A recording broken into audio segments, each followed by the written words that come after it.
우리는 지난주에 파스터 제즈로의 설교의 말씀을 통하여 예수님께서 안드레와 시몬 베드로를 만나는 모습에서 우리가 주님과 관계를 형성하며 살아야 함을 알게 되었습니다. 오늘은 그 말씀을 이어서 요한복음 1장 43절로부터 51절의 말씀을 가지고 복음 전도라는 제목으로 말씀을 계속 나누겠습니다. 우리는 교회라는 소중한 공동체를 경험하면서 살아가고 있습니다. 그 소중한 교회 공동체 안에는 소중한 사람들과의 만남이 있습니다. 서로 성장 과정이 다르고 세대가 다르고 성격이 다르지만 서로를 소중히 생각하며 만나고 교제하고 있는 곳이 바로 교회입니다. 그 이유는 바로 예수 그리스도가 우리에게 있기 때문입니다. 서로 다른 사람들이 교회 공동체에서 만나게 될 수 있는 것은 우리 안에 예수 그리스도라는 그 중심이 있기 때문입니다. 예수를 믿는 사람들은 예수를 따라가는 사람들입니다. 부르심이 있는 사람들입니다. 오늘 본문의 말씀에 예수님도 소중한 만남을 갖게 되는 내용이 있습니다. 자, 43절, 44절 함께 보시겠습니다. 이튿날 예수께서 갈릴리로 나가려 하시다가 빌립을 만나 이르시되 나를 따르라 하니 빌립은 안드레와 베드로와 한 동네 베세다 사람이라. 예수님과 소중한 만남을 가진 사람은 바로 빌립입니다. 여러분, 빌립이 누구입니까?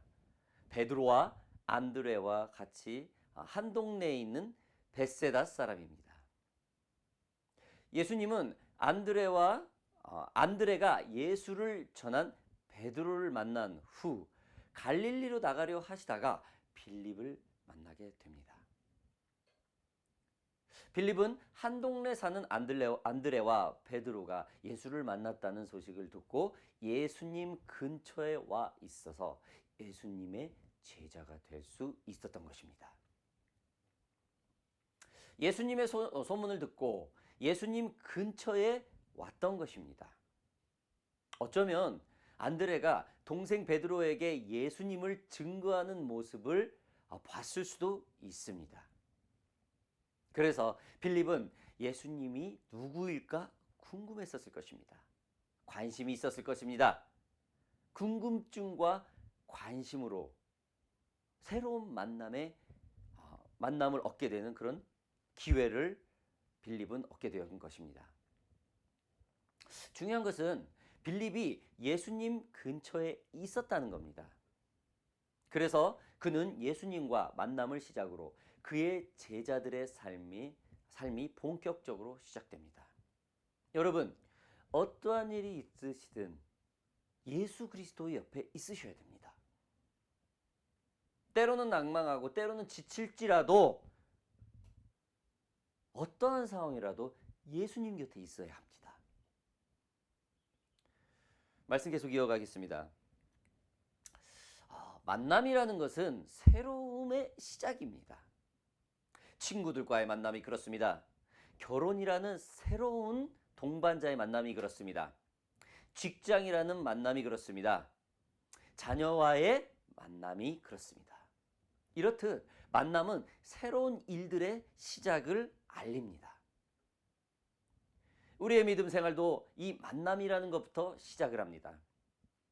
복음 증거와의 만남, 교회와의 만남, 새 신자와의 만남, 새 지도자와의 만남, 새로운 가정을 위한 만남, 새로운 직장을 위한 만남 등이 모든 시작에 알리는 교도부입니다. 여러분, 기도하고 있는 제목들이 있습니까? 혹 그 기도를 위해 무작정 기도하고 있지는 않습니까? 그렇다면 오늘부터 그 기도의 시작을 이렇게 한번 해보십시오. 하나님, 좋은 만남을 내게 허락하여 주세요. 그 만남을 통하여 하나님의 역사를 경험하게 하여 주시옵소서. 그 만남을 이루어내 내가 응답받을 수 있게 하소서. 만남을 통하여서 하나님의 나라가 확장이 되는 놀라운 역사가 내 삶 가운데 일어나게 하소서 라고 고백하시는 것이 어떻겠습니까? 기억하시기 바랍니다. 하나님은 반드시 우리의 삶 속에서 다른 이들과의 만남을 통해서 역사하신다는 사실을 말입니다. 말씀 계속 보겠습니다. 45절. 빌립이 나다니엘을 찾아 이르되 모세가 율법에 기록하였고 여러 선지자가 기록한 그 일을 우리가 만났더니 요셉의 아들 나사렛 예수니라. 빌립은 자신이 예수님을 만남으로써 그 기쁨을 전하기 위해 나다니엘에게 예수를 곧바로 증거합니다. 전도합니다. 어떻게 증거하고 전도합니까? 바로 자신이 예수를 만나고 보고 듣고 느낀 것 모두를 말합니다. 빌립은 자신이 예수님을 만나고 그를 따르자마자 곧바로 그를 증거하게 됩니다. 모세가 율법에 기록한 여러 선지자들의 모습이라고 예수를 증언합니다. 중요한 것은 빌립이 나다니엘을 찾아갔다는 것입니다. 자신이 예수가 구원자라는 것을 확신하는 순간 가장 먼저 전도할 사람을 직접 찾아갔다는 것입니다. 예수님을 아는 사람은 이렇듯 전도를 하며 예수를 증거합니다.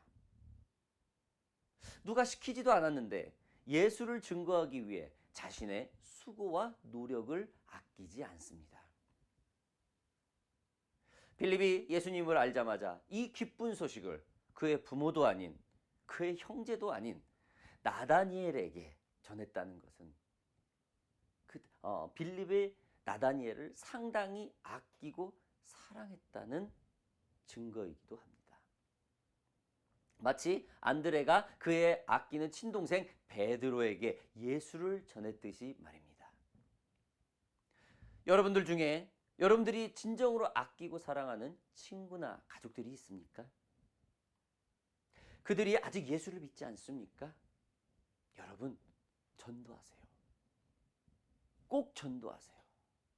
꼭 그들 예수를 믿게 하세요. 요즘처럼 코로나 바이러스로 인해서 사람과 사람이 만나는 것을 꺼리는 시대에 어쩌면 유언도 제대로 못하고 운명할지도 모르는 이 불안한 시대에 예수를 전한다는 것은 그리 쉬운 일이 아닐 것입니다. 그래도 이거 한 가지만 기억하십시오.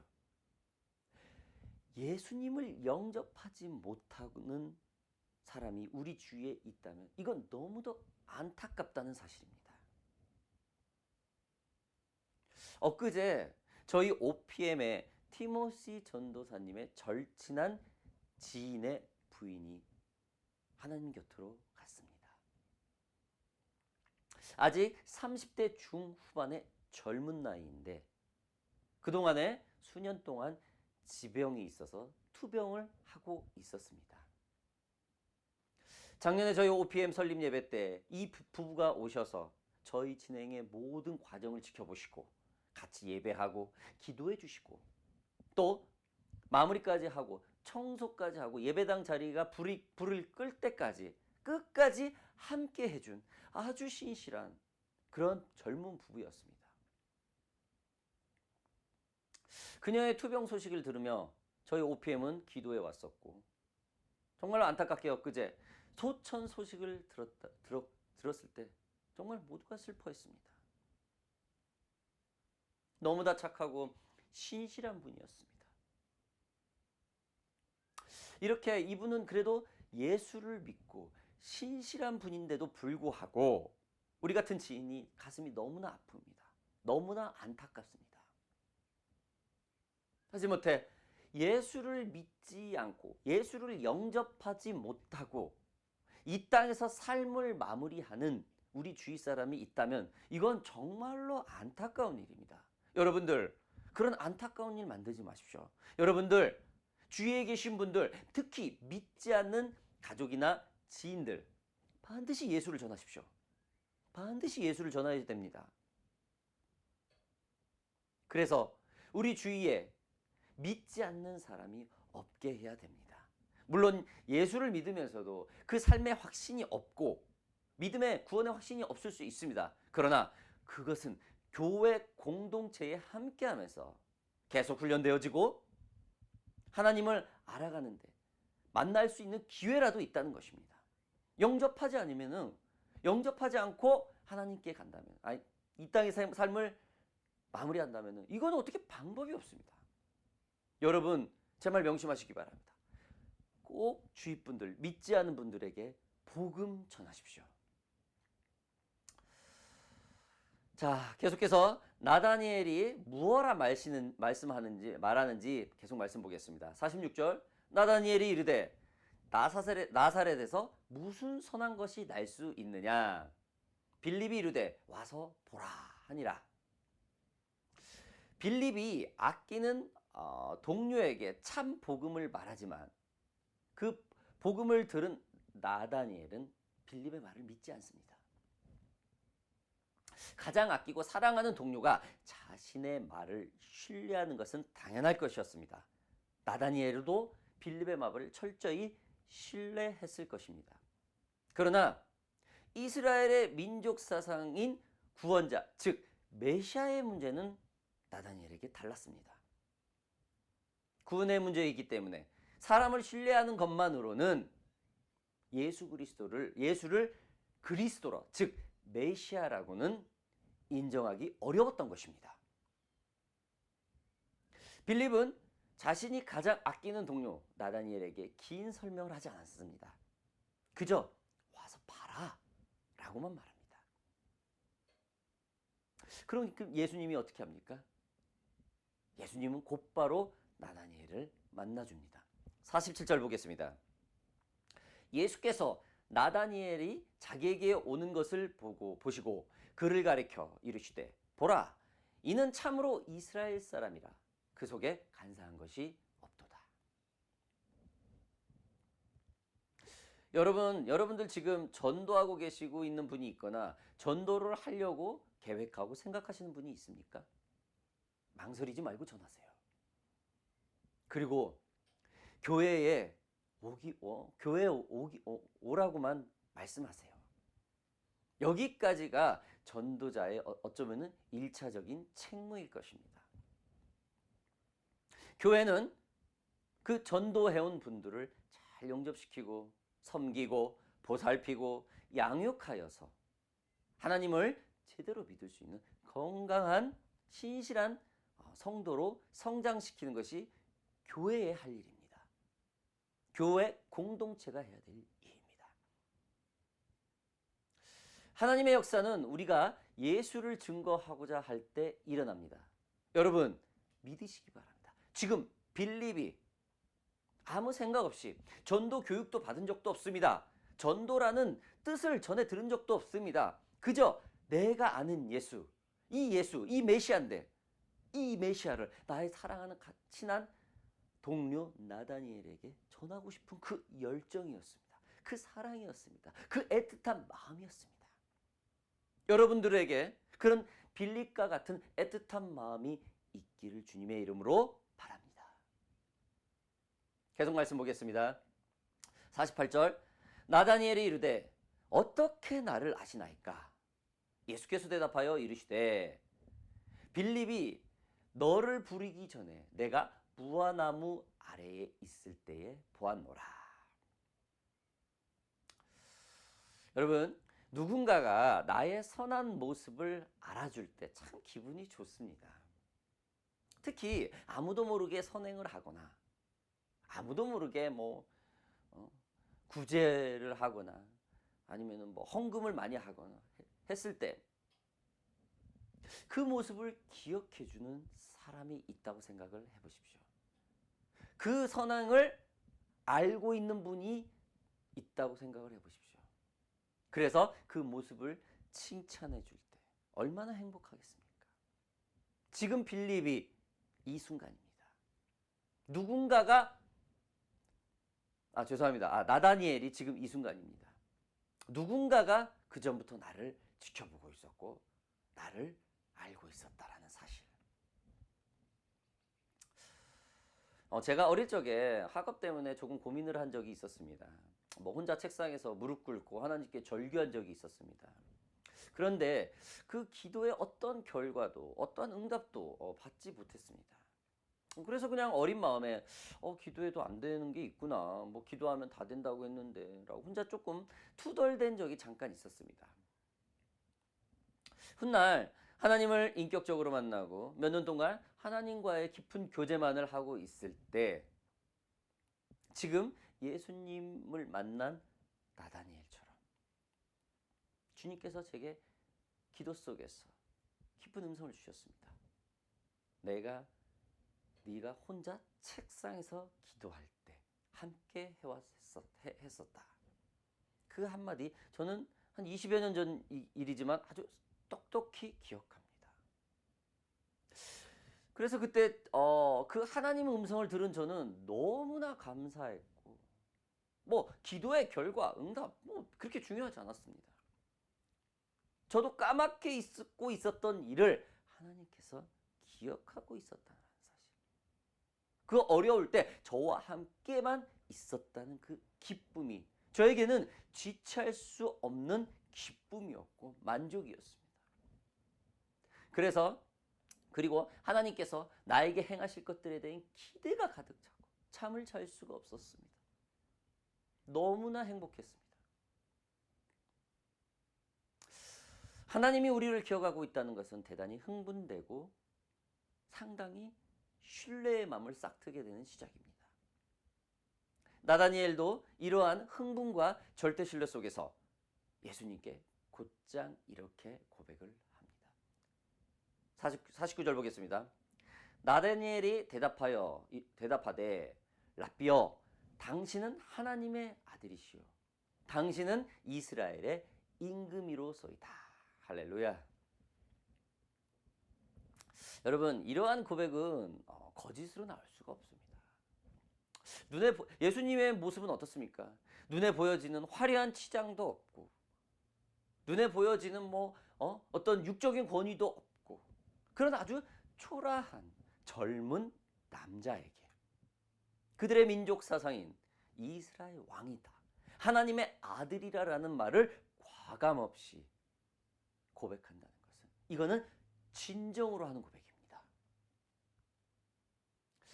우리가 잘 아는 마태복음에 나오는 베드로의 모습의 그 진실한 고백도 이와 비슷합니다. 마태복음 16장 16절 시몬 베드로가 이르되 주는 그리스도여 살아계신 하나님의 아들이시나이다. 이시다. 베드로도 예수님과의 교제 속에서 그의 만남 속에서 그 진심 어린 질문 속에서 순수하게 이러한 대답을 하였습니다. 오늘 나다니엘이 일어난 예수님의 질문 속에서 대화 속에서 만남 속에서 순수하게 고백을 하고 있는 것입니다. 이렇듯 진정한 복음 앞에서는 진심 어린 대답이 나오고 진심 어린 고백이 나옵니다. 우리는 여기서 성령께서 왜 빌립을 통하여 나다니엘에게 예수를 증거해야 하는지 정확한 이유를 알게 됩니다. 빌립은 그가 나다니엘에게 예수를 증거할 때 지금 그의 입처럼 이러한 고백이 나오리라고는 전혀 예상하지 못했을 것입니다. 그저 빌립 자신이 예수 증거에 대한 생각에 자신의 부모도 아닌 친형제도 아닌 나다니엘, 그 동료인 나다니엘에게 가장 먼저 예수를 증거했습니다. 그저 성령께서 주시는 마음에 반응을 했습니다. 여러분, 복음을 전하려 할 때 주님이 주시는 그 순수한 마음이 있다면 그대로 행하세요. 여러분의 이득과 여러분들의 그 순수한 목적이 있다면 그냥 반응하세요. 내 자신과 경험, 생각 모두 접고 성령께서 주시는 선한 마음이 있다면 행하세요. 어떠한 역사가 여러분들이 선포하는 여러분들이 전하는 그 복음 앞에 그 열매가 기다리고 있는지 우리는 모릅니다. 그러나 우리의 선한 마음만 있다면 그 결과는 엄청날 것입니다. 믿으시기 바랍니다. 전도할 때 복음의 역사를 기대하시는 여러분들이 되기를 진심으로 바랍니다. 자, 이런 고백을 하는 나다니엘에게 예수님이 무엇라 하는지 말씀 마지막 부분을 보겠습니다. 50절 51절 다 같이 읽어보겠습니다. 예수께서 대답하여 이르시되 내가 너를 무화과 나무 아래서 보았다 하므로 믿느냐? 이보다 더 큰 일을 보리라. 또 이르시되 진실로 진실로 너에게 이르노니 하늘이 열리고 하나님의 사자들이 인자 위로 오르락내리락 하는 것을 보리라 하시니라. 아멘. 예수를 아는 사람은 꿈을 꿉니다. 예수를 아는 사람은 절망이 희망으로 바뀝니다. 예수를 아는 사람은 낭망이 기대로 바뀝니다.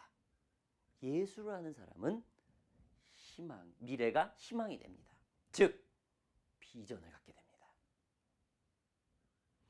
나를 다 알고 계시는 예수님이 있고 이러한 분이 더 큰 일을 보게 하겠다는데 우리들의 삶이 어떻게 절망이 될 수 있겠습니까? 하늘이 열리고 하나님의 사자들의 움직임을 볼 수 있다고 하는 삶이 어떻게 낭망적이 될 수 있겠습니까? 꿈이 있는 사람은 최선을 다하여서 자신의 일을 하기 마련입니다. 비전이 있는 사람은 그 어떤 것도 포기하지 않습니다. 몇 주 전에 저의 설교를 통하여서 지금 미국에 저의 설교를 통해서 말씀드린 적이 있습니다. 지금 미국에서 한 젊은 분이 경찰 과잉 체포에 의해서 사망한 일로 아주 시끄럽습니다. 여러분들과 저 그리고 전 세계 사람들이 이 광경을 지켜보면서 동일한 생각을 했을 거라고 저는 생각을 합니다. 무언가 이러한 모습은 흑인들이 좀 더 나은 인권을 갖게 되는 변화되는 과정이라고 생각할 것입니다. 물론 그 미국 땅에서 많은 혼란스러움과 불이익을 당하고 있는 사람들은 어려울 줄 압니다.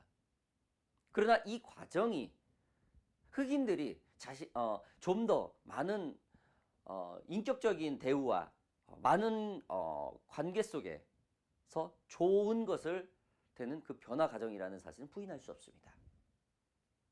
여러분도 잘 아시는 흑인운동가 마틴 루터 킹 목사는 이렇게 말을 했습니다. 나는 언젠가 조지아의 붉은 언덕에서 그 옛날 노예의 후손과 노래를 부르던 사람들의 후손이 형제 우애를 나누며 한 식탁에서 자리를 함께 할 수 있을 거라는 꿈을 갖고 있습니다. 나는 언젠가 억압의 열기로 가득 찬 미시시피주 당국이 자유와 정의의 오아시스로 바뀔 것이라는 꿈을 갖고 있습니다.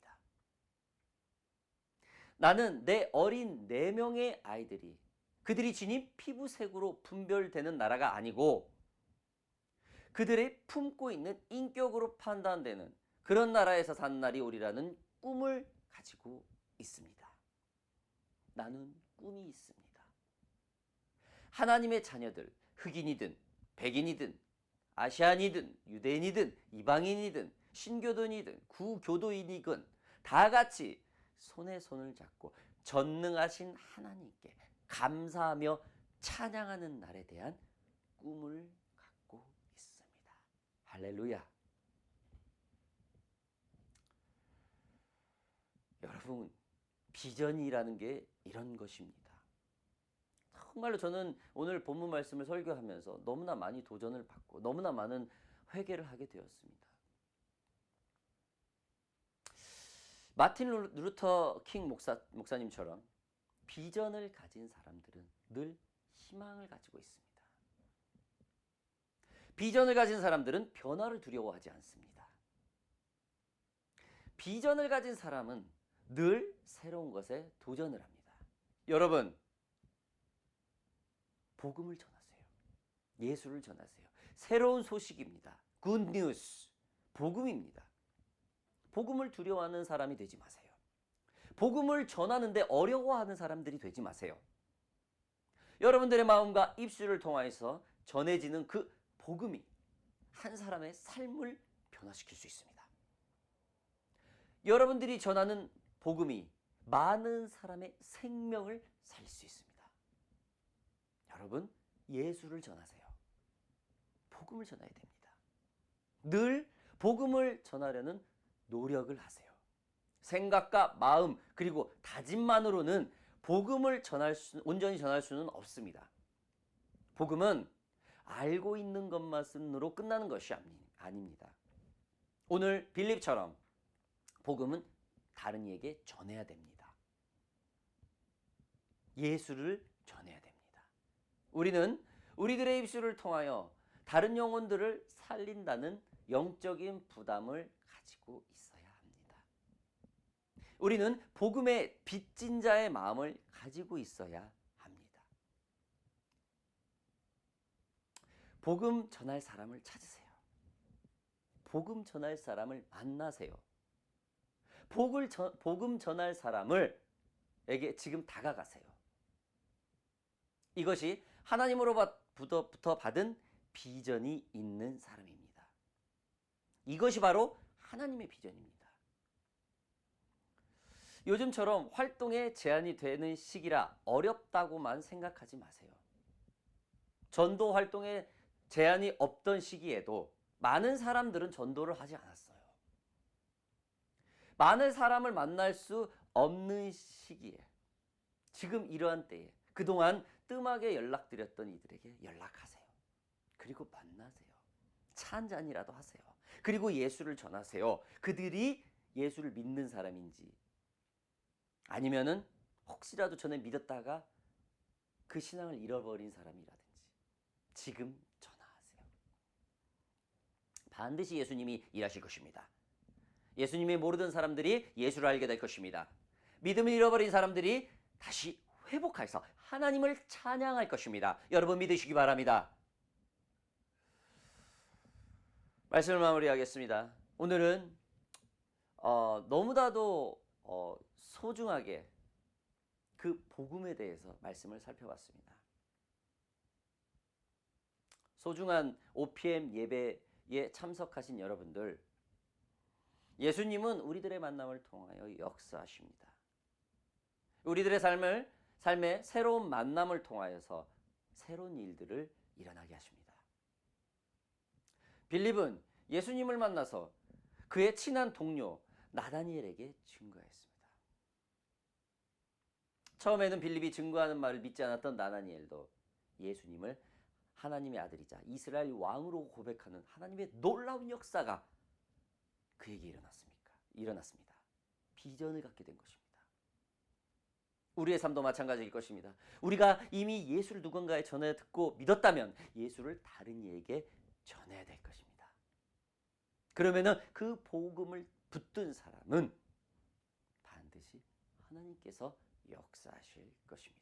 우리는 그 전한 복음에 어떠한 결과가 있는지 모릅니다. 최선을 다하여서 복음을 전하시는 저와 여러분들이 되길 주님의 이름으로 바랍니다. 기도하겠습니다. 자, 이렇게 기도합시다. 하나님, 오늘 귀한 말씀을 통하여서 복음 전도라는 아주 중요한 말 다시 한번 되새기게 되었습니다. 하나님, 빌립과 같은 전도하는 순수한 마음을 저에게 허락하여 주시옵소서. 빌립에게 역사하셨던 그 만남을 통해서 역사하시는 주님을 기대하게 하여 새 힘을 얻게 하소서. 예수님을 증거하는데 두려움을 버리게 하소서. 담대함을 허락하소서. 예수를 증거할 수 있는 비전을 내게 허락하여 주시옵소서. 이 시간 같이 한번 모두 다 함께 기도하겠습니다. 살아계신 아버지 하나님 감사합니다. 오늘 귀한 말씀을 통하여서 빌립의 아버지 하나님 그 열정의 마음을 보게 하셨습니다. 아버지 하나님, 이미 나에게도 예수 그리스도를 전해주시고 내 아이에게도 빌립과 같이 아버지 하나님이 허락한 그 열정이 있을 줄 믿습니다. 아버지 하나님, 그 순수한 마음을 다시 깨워주시옵소서. 주님 앞에 나아갑니다. 겸손히 반응합니다. 아버지 인도하여 주시옵소서. 무엇보다도 만남을 통해서 역사하시는 주님을 기대합니다. 내게 그 만남을 할 수 있는 새 힘을 허락하여 주시옵소서. 예수를 증거하는데 두려움을 갖지 않게 하여 주시옵소서. 예수를 증거할 때 담대함을 허락하여 주시옵소서. 아버지 하나님, 이 땅에 허락한 그 코로나가 아버지 하나님 예수를 증거하는데 방해되지 않게 하여 주시옵소서. 지혜를 주시옵소서. 보다 더 지략을 가지고 아버지 하나님 이 코로나 바이러스에 거부감 갖지 않고 예수를 전할 수 있는 그런 지도력을 허락하여 주시옵소서. 아버지 하나님 같이 전할 수 있는 동역자를 허락하여 주시옵소서. 같이 동역자들과 함께 아버지 하나님 새로운 동역자를 만들어갈 수 있는 빌립과 같은 능력을 허락하여 주시옵소서. 나다니엘과 같은 아버지 하나님께서 준비된 영혼이 있을 줄 믿습니다. 내게 힘을 주시옵소서. 예수를 증거할 수 있는데 아버지 하나님 그 비전을 붙드시는 믿음 내꺼가 될 수 있도록 주님 인도하여 주시옵소서. 내게 아버지 나약한 부분을 봅니다. 온전하게 주님 안에서 온전해질 수 있도록 주님 함께하여 주시옵소서. 잠들어 있던 아버지 내 안에 열정을 깨우시고 오직 예수 그리스도